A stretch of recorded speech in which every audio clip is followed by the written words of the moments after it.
Hi, it's Dr. Morey. This is Uncivilized Vitality, our anatomy channel. And today we're going to talk about the brachial plexus, which is a bundle of nerves that's running from your neck and the lower portion of your cervical spinal levels, a little bit in thoracic, and then down, and provides all the innervation for your upper extremity. I'm going to show you how to draw a schematic that you can use as a quick reference for questions about brachial plexus, or to kind of help guide you if you were doing cadaveric dissections, or if you're just interested in where these nerves are located. As we go through more detailed anatomy of the upper extremity or neurological issues in later videos or other videos, you can use the mental image of this simple schematic to kind of help you learn brachial plexus. So I'll do this first. I'll draw it, and then we'll go back and we'll draw it again.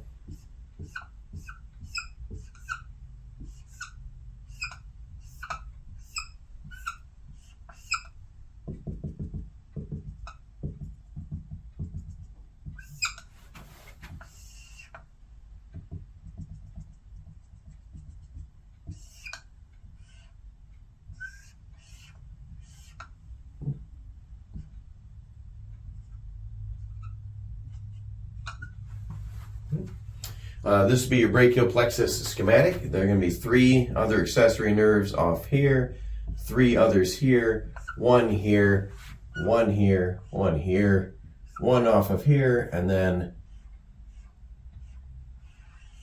a long one down this way. I know that looks a little messy, a little complicated, but it's actually super easy once we structure it. But that's going to be a schematic representation of the nerves that run through your axilla, your armpit, and down into your upper limb. So let's go back over this. You're going to end up with 5 root levels. These are going to be the ventral primary rami of the C5, 6, 7, 8, and T1. And you're going to end up with 5 terminal branches. But for instance, your radial nerve, if you trace that all the way back, is going to have contributions from all 5 levels. Whereas your ulnar nerve will end up with contributions just from the lower 2. Okay, so let's go back through this. I'll draw it out, and then we'll label it as we go. So there's a couple things you can do to help. Right? So first thing we're going to do is we're going to draw 5 lines that are going to represent the ventral primary ramus of T1, C8, C7, C6, and C5. Those are cervical spinal cord levels. If you're thinking about, well, there's only 7 cervical vertebrae, but you have an 8th spinal cord level, I'll explain that in another video. So you have those. We're going to use these little letters, R, B, D. He's got to drink it first. Randy Travis drinks cold beer. I'm not sure who the hell Randy Travis is. I think he's some kind of race car driver or a country singer. But anyway, that's the way I learned it. Randy Travis drinks cold beer. You can come up with whatever mnemonic you want. R, T, D, C, and B. And actually it's going to stand for roots, trunks, divisions, cords, and branches. In this case, it is the terminal branches, of which there will be 5. Okay, so we're going to start out with these 5 lines and these 5 levels, and your first 2, moving from the top down, C5, 6 are going to join and merge together to form the superior trunk. C7 is going to continue as the middle trunk, and then C8 and T1 are going to merge and continue as the inferior trunk. So now you've got a superior, middle, and inferior trunk. This is because if you think of the orientation from your neck, they're still coming out kind of perpendicular to the horizontal axis of the body. Now you're going to have some divisions. Each trunk is going to have an anterior and a posterior division. The anterior divisions of the middle and superior trunk are going to join together. So those are your anterior divisions. And they're going to form the lateral cord. I'm going to draw this with a little bit of a curve to it, because it's starting to get out into the axilla, and your cord that was the continuation of the superior trunk and the middle trunk from the anterior divisions is going to start to curve down a little bit, and as it does, it's going to end up going more parallel to the longitudinal axis, vertical axis of the body, and thus be the lateral cord. The anterior division of the inferior trunk is going to continue, and as it starts to curve down into the axilla, it's going to be known as the medial cord. Now, those are the anterior divisions of all three. The two at the top merge, and the bottom one continues on its own.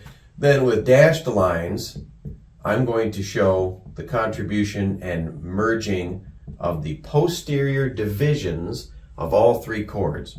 And then that posterior division merge will continue as the posterior cord. So now as we get out here to the arm, into the cords, we're going to have a lateral cord, a medial cord, and a posterior cord, not an intermediate or middle cord. Okay, posterior because it is posterior to the axillary, subclavian, axillary, brachial continuity, the artery that runs through here in the neurovascular bundle. You could also think, it's not exactly correct, but you could also think of it as the posterior cord is the continuation of the posterior divisions of all three trunks. That might help you remember it. But it's called the posterior cord because it runs posterior to the artery in this region, main artery, the axillary artery. Now, we're doing pretty good. Now we got our terminal branches. So we got 5 terminal branches, not just 3. The lateral cord is going to continue, and it's going to terminate as the musculocutaneous nerve. Okay? The medial cord is going to continue and terminate as the ulnar nerve. And then you're going to have a lateral contribution and a medial contribution from the lateral and medial cords respectively. They're going to merge and continue as another terminal branch known as the median nerve. This is the one that gives you trouble with carpal tunnel, and everybody gets excited about down where it gets trapped in the carpal tunnel. But there are other points of compression between the heads of the pronator teres, up in the neck, for instance, that you can have median nerve entrapment syndrome or symptoms from that. So we've got 3. Lateral cord terminates as musculocutaneous. Median nerve is an emergent nerve from a lateral and medial contributions of the 2 cords. And the ulnar nerve is a continuation of the medial cord as a terminal branch. Now the posterior cord, behind or deep to, posterior to that artery, is also going to continue as a main terminal branch called the radial nerve. Okay? The radial nerve, and then higher up in the axilla, it's going to give off a 5th and final terminal branch, which is called the axillary nerve. Okay? So, let me get another color. So your brachial plexus has roots, trunks, divisions, cords, branches. We drew it out. Okay? The C5, 6 are going to merge and form the superior trunk. C7 is going to continue and form the middle trunk. C8, T1 are going to merge and form the inferior trunk. The anterior divisions of the superior middle trunk are going to merge and form the lateral cord. The anterior division of C8, T1 merger, the inferior cord trunk, is going to continue as the medial cord. And then the posterior divisions from all 3 of those trunks, superior, middle, and inferior, are going to continue as the posterior cord. Posterior cord is going to terminate as the axillary and radial terminal branches. The lateral cord will continue and terminate as the musculocutaneous terminal branch.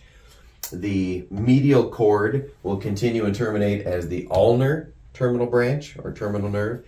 And then there's a lateral contribution and a medial contribution from lateral and medial cords respectively that will merge and continue as the median nerve or terminal branch. So you have 5 terminal branches, and we'll get into other videos where they relate to structures in the arms and the areas that they supply. This is just a schematic so you can quick shorthand remember what goes where. Now, in addition to the 5 terminal branches, I was sad to say there are at least 11 other accessory branches you should know that come off of here. I kind of doodled those in. So let's go back up and start at the roots. And remember, try to picture where the brachial plexus is in your body so it'll help you visualize what's happening. Okay? So off of the C5 root, you're going to have a dorsal scapular nerve. Okay? Dorsal scapular nerve. Off of the root of C5, this one's going to go all the way down. I'm drawing it behind those nerves. Off of C5 with some contributions from C6 and a contribution from C7. Coming off of those roots, you're going to have the long thoracic nerve.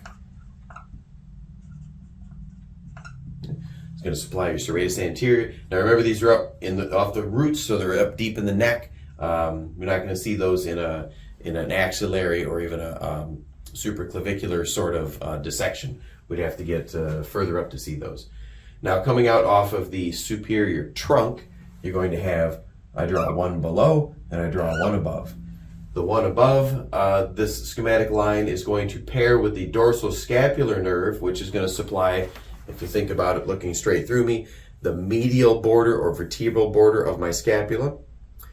Okay, running along that. And then this one is the suprascapular nerve, which is going to tuck through that suprascapular notch and supply some of the scapular muscles a little more lateral to the dorsal scapular nerve or the vertebral border. So you can kind of picture those going up and over the scapula. Long thoracic running down the side of my torso. And this little twig that sticks off under the superior trunk, if you kind of imagine where this is, in relation to the body, this is the nerve to subclavius. The nerve to the subclavius. It's okay if you can't read my writing. Just hit pause and write those down. Okay? So these are going to be the four nerves that are coming off the roots and trunks. C5 gives you dorsal scapular, superior trunk, suprascapular. Those two are in relation to the scapula. Nerve to subclavius, about where you'd expect it if you imagine there's a clavicle here and a scapula behind. And then running down the lateral aspect of my torso from C5, 6, and 7 contributions is a long thoracic nerve, which can innervate that serratus anterior muscle. Now let's move out here till we get into the cords, and we're going to find a few more branches. Now these are not the terminal branches, these are just accessory branches. Remember, the terminal branches are musculocutaneous, median, ulnar, axillary, and radial from the posterior cord. These are the nerves that are heading to your upper extremity. There are other nerves that head in. For instance, off the medial cord, we're going to get your medial pectoral nerve. And off the lateral cord, you're going to get a lateral pectoral nerve. Okay. Lateral pectoral nerve, of course, supplying the pectoralis major, median pectoral nerve, supplying the pectoralis major and the pectoralis minor. Think minor and median go together. Okay. Now, off of the median or middle medial cord, you're also going to have two other accessory nerves, one that's going to run off here and one that runs off here, and they're both going to continue down at the arm. You're going to have a medial brachial cutaneous and a medial antebrachial cutaneous. The way to remember that is to remember to picture how they come off of the medial cord from proximal to distal, pec, arm, forearm. Medial pectoral nerve, medial brachial cutaneous, medial antebrachial cutaneous. Lateral pectoral nerve off lateral cord. Posterior cord's got a couple others. I'm going to draw them like this. That's just how I do it. And one facing down so that it helps me remember. These two I've drawn facing up are going to supply the subscapular muscle. You have an upper subscapular muscle supply, upper subscapular nerve, and the lower, which is more distal. You call them proximal distal, but they're named upper and lower subscapular nerves. And then this one also is going to head around to the dorsal aspect. This is the thoracodorsal nerve. Okay. So we've got 1, 2, 3, 4, 5, 6, 7, 8, 9, 10, 11 accessory branches, and 1, 2, 3, 4, 5 terminal branches.